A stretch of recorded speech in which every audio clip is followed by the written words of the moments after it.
솔직히 런던 베이글 정말 맛있으셨어요? 저는요 좀 애매했어요. 올해 초에 가족여행으로 제주도를 갔는데 거기도 런던 베이글이 웨이팅이 엄청나더라고요.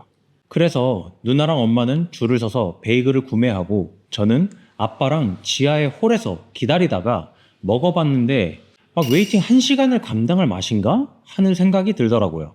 그런데 얼마 전 런베글의 창업자 류님의 인터뷰 영상을 보고 나서 제가 런던 베이글을 잘못 경험했다는 걸 알게 됐습니다. 그래서 이번엔 제가 직접 웨이팅을 해서 빵을 고르고 계산하고 공간을 천천히 느껴봤습니다. 웨이팅을 하고 있으면 직원분께서 런던 베이글 프린팅이 된 종이컵에 웰컴 티도 주시고 카운터에 계신 분들은 번잡함 속에서도 계산하시는 고객 한 분에게 집중하고 있다는 인상을 주더라고요. 밝은 표정과 목소리 톤을 유지하면서요. 그제야 느꼈어요. 이 브랜드는 단지 빵이 아니라 류님이 영국 카페에서 느꼈던 그 분위기를 파는 거구나. 이걸 경험하고 나니까 브랜드란 게 단순히 기능으로만 완성되는 게 아니라는 걸 절실히 느꼈습니다. 그렇다면 지금 여러분의 브랜드는 어떤 맥락 속에서 경험되고 있을까요? 그리고 고객은 정말 그 가치를 제대로 느끼고 있을까요? 오늘 영상에서는 우리가 흔히 간과하는 제품과 브랜드의 진짜 가치가 어떻게 인식되는가에 대해 이야기해 보려 합니다. 작은 브랜드가 대기업에게 살아남기 위해 꼭 알아야 할 포인트도 담았으니 꼭 끝까지 시청해 주시길 바랍니다. 분명히 같은 제품이었는데 왜 저는 두 번의 방문에서 완전히 다른 감정을 느꼈을까요? 바로 가치 인식의 차이입니다. 제품은 변하지 않았습니다. 하지만 그 브랜드가 왜 존재하고 어떤 가치를 전달하려 하는지 알게 된 뒤에는 베이글이 아닌 경험을 소비하게 된 것이죠. 우리는 흔히 좋은 제품이 팔린다고 말하죠. 하지만 여기서 말하는 좋은 제품은 단순히 기능이 뛰어난 상품을 말하는 게 아닙니다. 고객은 제품 자체가 아니라 자신이 인식한 가치를 소비하거든요. 그렇다고 기능을 무시하자는 건 아닙니다. 오히려 기능은 기본입니다. 하지만 지금 시대에 모든 걸 다 잘하는 제품을 만들려면 엄청난 자본과 리소스가 필요합니다. 작은 브랜드는 그 판에서 이길 수 없습니다. 우리가 집중해야 할 건 모든 기능을 다 잘하는 제품이 아니라 고객이 진짜 원하는 기능이 무엇인지 파악하는 겁니다. 그건 고객이 제품을 어떻게 인식하느냐로 정해지는 거예요. 예를 들어 제가 홈트레이닝 매트를 만들 때 겪은 일인데요. 당시 헬스 도중에 어깨 힘줄이 끊어지는 부상을 겪고 난 뒤에 저는 운동에서 가장 중요한 건 다치지 않는 것이라는 걸 체감했습니다.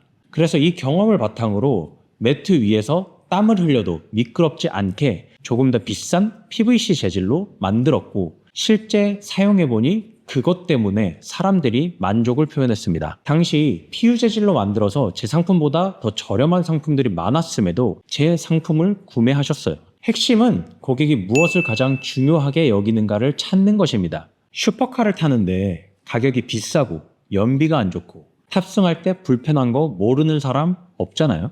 그저 가장 중요한 슈퍼카가 주는 경험 때문에 이 불편함은 감내하는 거죠. 고객이 중요하게 여기는 바로 그 기능에만 집중하면 우리 같은 작은 브랜드도 최고 혹은 유일한 브랜드가 될 수 있습니다. 이쯤에서 아주 중요한 질문이 생깁니다. 그럼 우리 고객은 어떤 가치를 중요하게 생각할까? 이걸 감으로 알 수 없으니 나름대로 조사를 해봐도 이게 진짜 팔릴지는 팔아보기 전엔 알 수 없습니다. 제품에 어떤 기능을 더 넣어야 할지, 어떤 메시지를 강조해야 할지 이건 직접 실험해봐야 아는 겁니다. 그래서 제가 퍼포먼스 마케팅을 통한 검증을 강조하는 겁니다. 적은 예산으로 짧은 시간 안에 고객이 어떤 포인트에서 반응하는지 확인할 수 있거든요. 우리가 전달하려는 가치가 정말 먹히는지, 이 기능이 진짜 고객이 구매할 만큼 중요하게 느끼는지 이걸 수치화된 데이터로 실험해보는 거예요. 퍼포먼스 마케팅을 통해 사람들이 실제로 반응한 기능이 무엇인지 어떤 포인트에 가치를 느꼈는지 검증된 상태라면 이제 브랜드는 그 기능을 중심으로 브랜드를 설계할 수 있습니다. 예전에는 유행하는 브랜드처럼 로고를 만들고 감성적인 카피를 쓰고 그럴듯한 디자인을 벤치마킹하기 바빴을 겁니다. 하지만 그건 의도도 기준도 없는 따라하기일 뿐이죠. 이제는 우리가 제안하는 가치가 분명해졌기 때문에 그 가치를 드러내기 위한 브랜드의 언어, 디자인, 구조, 운영 방식까지 모두 명확한 방향성을 갖게 됩니다. 예를 들어 런던 베이글은 단지 베이글이 맛있는 브랜드가 아닙니다. 류 대표가 런베글을 통해 전달하고자 한 건 영국 카페에서 경험한 분주함 속의 자유로운 소통의 분위기입니다. 이 가치를 제대로 전달하려면 당연히 지켜야 할 기준들이 생깁니다. 예를 들어 배달의 민족 입점, 매장 방문 경험이 핵심인 브랜드에겐 오히려 독이 됩니다. 그럼 프랜차이즈 확장? 매장 수는 늘어나도 웨이팅이 없는 매장은 브랜드 정체성을 희석시킬 수 있습니다. 그럼 웨이팅 시간을 줄이지 않는 건 오히려 이 브랜드에겐 자연스러운 전략이 될 수 있죠.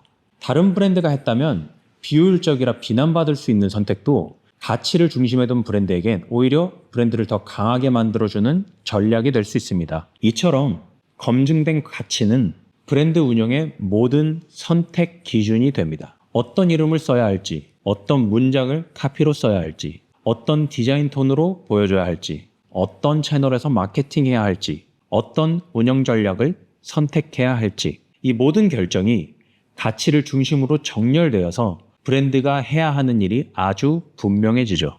결국 브랜딩이란 단지 예쁘게 포장하는 일이 아니라 우리가 제안하는 가치를 고객이 온전히 느낄 수 있게 전달하는 일입니다. 오늘 말씀드린 런던 베이글의 사례처럼 브랜드의 진짜 힘은 기능이 아니라 고객의 머릿속에 어떻게 남느냐에 있습니다. 그리고 그 인식을 설계하고 검증하는 가장 빠르고 현실적인 방법이 바로 퍼포먼스 마케팅 실험입니다. 제가 이 내용을 코칭으로 진행해 보니까 받을 수 있는 인원에 한계가 있어서 지금은 이 내용을 전자책으로 정리 중입니다. 관심 있으신 분들은 고정 댓글 링크에 연락처를 남겨주시면 전자책이 완성되었을 때 가장 먼저 안내를 드리겠습니다. 앞으로의 영상들에서는 제가 지금 진행 중인 프로젝트들 속에서 실제로 어떻게 실험을 설계하고 테스트해 나가는지 그 과정을 통해 브랜드를 감이 아닌 구조로 키우는 방법에 대해 말씀드릴 테니 관심이 있으시다면 구독과 좋아요 잊지 마시고 저는 다음 영상으로 찾아뵙겠습니다. 감사합니다.